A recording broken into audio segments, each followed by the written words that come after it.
Welcome to Thoughts I'm Still Having, the podcast where we overthink pretty much everything until we either find an answer or completely exhaust the idea. I'm Olivia Britton, your host, and today I want to explore the thoughts that I'm still having about...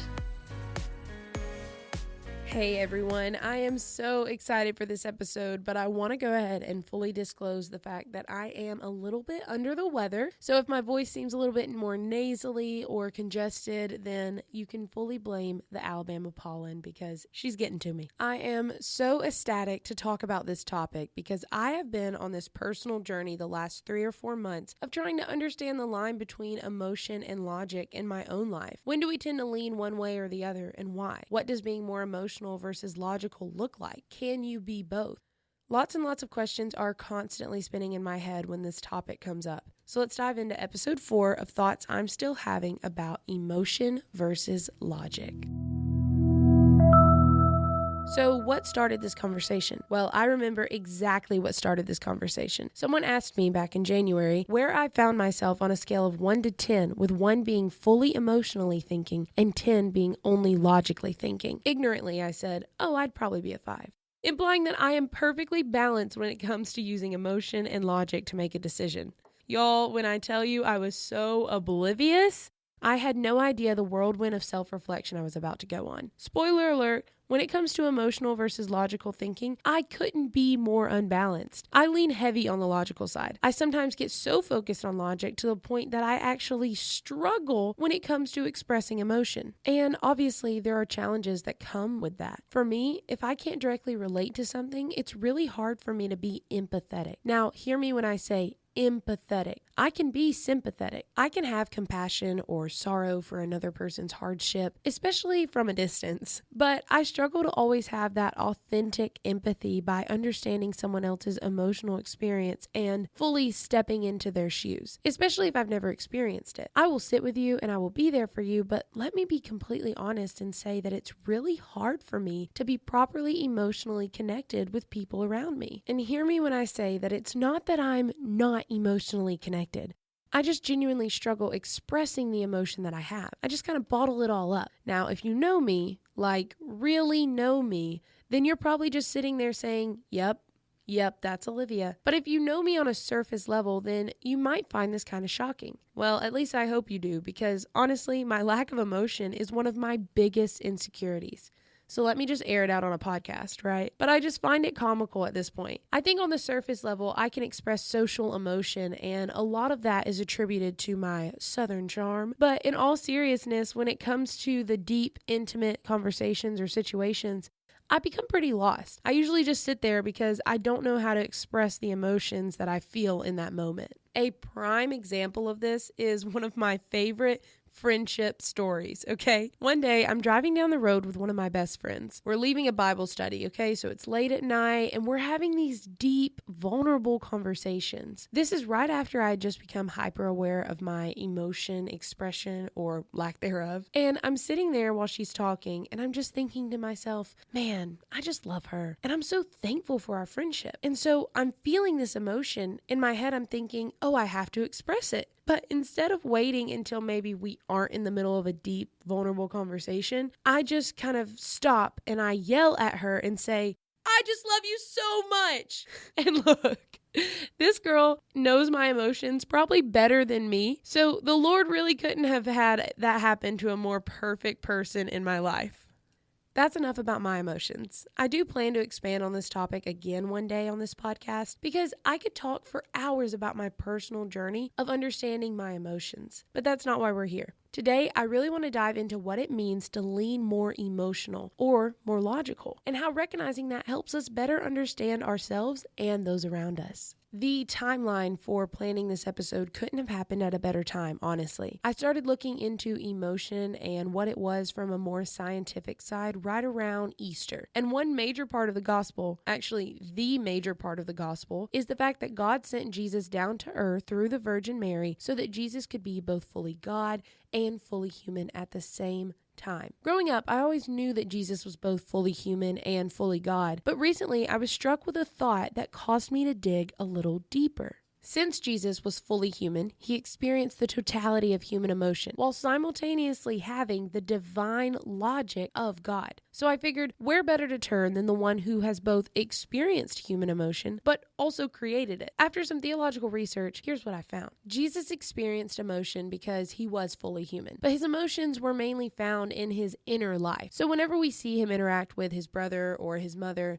you can see hints of almost like a social emotion expressed here, which is great, but genuinely, it led me down a path of understanding God's logic also, because it's easier to understand that Jesus was fully human. It's easier for us to understand that because I know what human emotion feels like.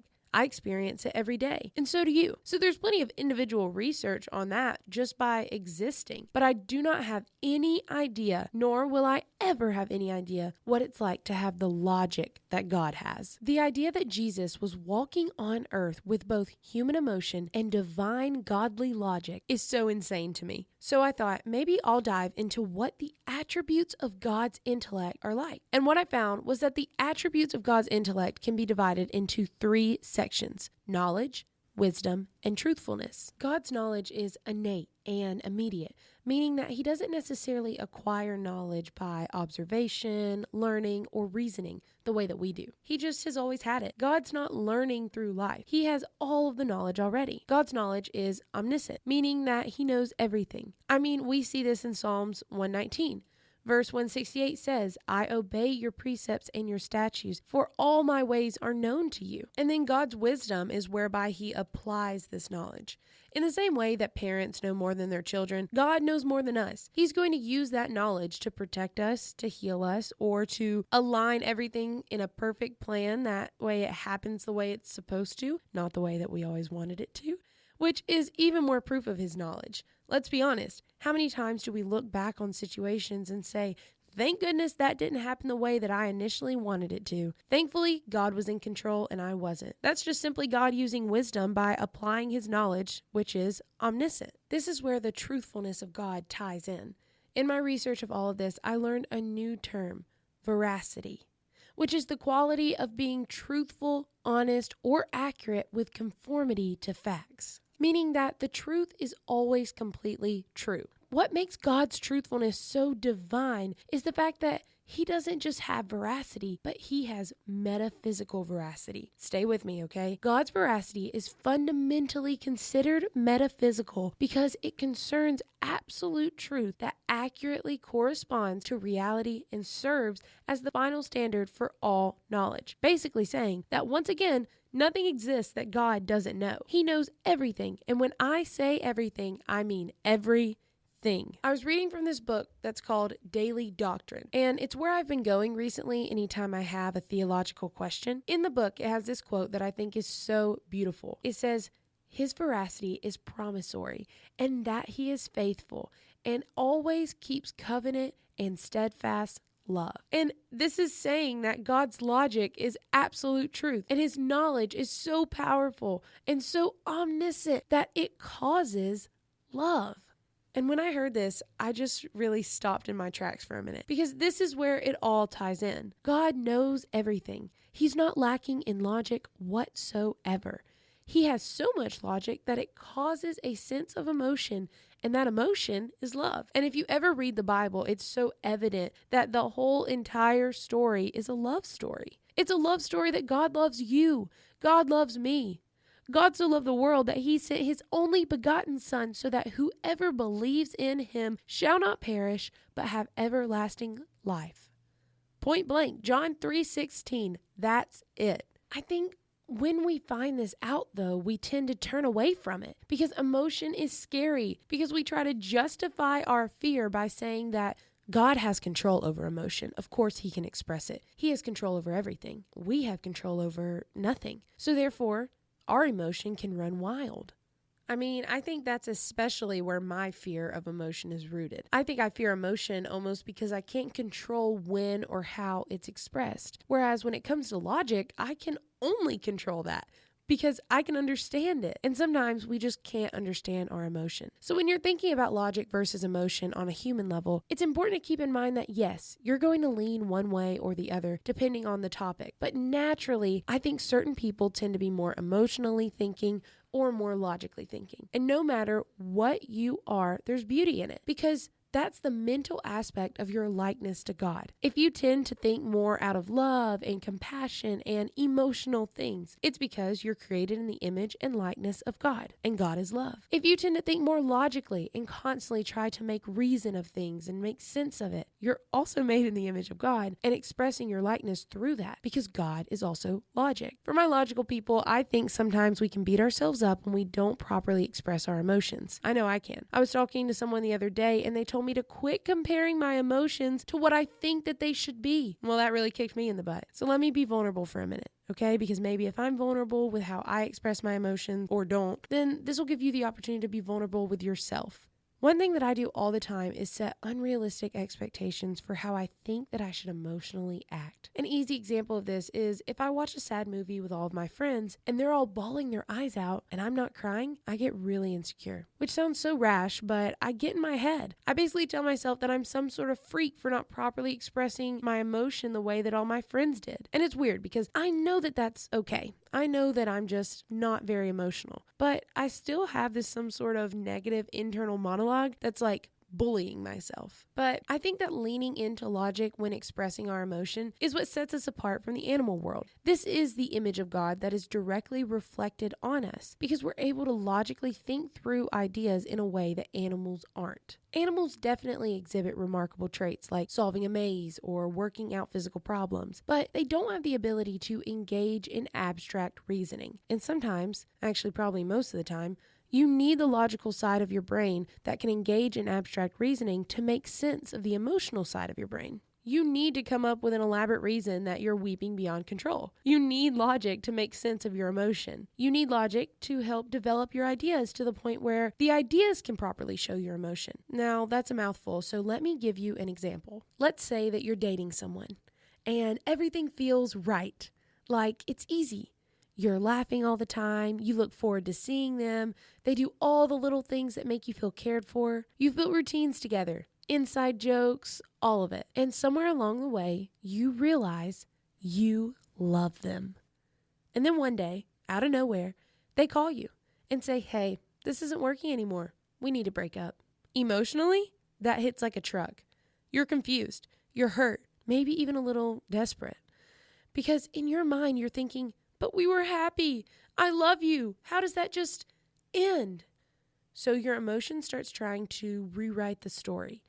Maybe if I said the right thing, maybe if I tried harder, maybe if we just don't let go of this feeling, it'll fix itself. And that's what emotion does. It holds on to what feels good and meaningful and says, don't lose this. Then logic slowly starts to speak up. And it's a lot quieter at first, but it says, okay, what's actually been happening?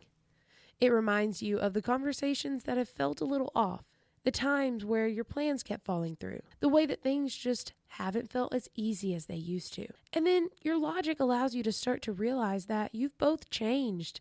Maybe your lives are moving in completely different directions. Or maybe, if you're being really honest, you haven't been as happy as you were in the beginning. You've just been holding on to the idea that your relationship is what it used to be. And that's the tension. Because emotionally, you can still love someone. You can still feel attached, connected, invested. But logically, you can recognize that something isn't working anymore. And those two things can exist at the same time. That doesn't mean that your emotion is wrong. And it doesn't mean that the decision that you make based off of logic is wrong either. It just means that emotion is holding on to the connection, while logic is trying to protect your future. Now, I know some people would argue with me on this, especially when it comes to relationships. I mean, you see the quotes online that say, the one who loves harder always wins. And hey, maybe that's true. I don't know. I haven't experienced that kind of love yet. But what I do know is that sometimes you can feel something so deeply, it doesn't mean that it's meant to last. And that's where logic comes in. Not to cancel out your emotion, but to help you understand it and make decisions that are actually rooted in knowledge and wisdom. That's the part of you that shows that you were made in the image of God. The ability to develop your ideas and engage in that abstract reasoning. Genesis 1:26 says, Then God said, Let us make mankind in our image, in our likeness, so that they may rule over the fish of the sea and the birds in the sky, over the livestock and all the wild animals, and over all the creatures that move along the ground. You're made in the image of God. That's what gives you the gift of being able to express both emotion and logic simultaneously. And depending on which way you lean in certain situations, then it's going to affect you. If you lean into your emotion in a certain situation where you probably should have leaned into more logic, then you may have expressed anger instead of using your problem-solving skills. Vice versa. If you lean into logic in a scenario where you should have leaned into emotion, you can come off as insensitive or even selfish. Personally, that's where I struggle. But at the end of the day, it's not emotion versus logic. It's emotion with logic. I guess that's the part where we all hold hands and we sing Kumbaya. I know that was a lot, and I know that you're probably still thinking about it, and you've got to figure out what side you're going to try and lean on. But don't worry about it. Don't ever think to the point where you end up living in the future, because if you do, then you're going to need to go back to episode 1 to figure out how to get out of it. I'm excited for what the next couple of episodes of this podcast may look like. We're definitely going to be getting into some longer episodes and even have the opportunity to have a couple guests on here. This was a heavy topic today, so I just pray that you'll do some self-reflection, but also take any knowledge that you might have learned and consider how those around you might be affected as well. Till next time, I'm Olivia Britton. That pretty much sums up my thoughts on that. Thank you so much for listening to the Thoughts I'm Still Having podcast. And hey, don't overthink it. Just go ahead and subscribe on anywhere that you get your podcast. You can stay connected with me on all social media platforms at @OliviaBritton_. Check out my website that's linked in the description of this episode. And I'll talk to you next time right here on Thoughts I'm Still Having.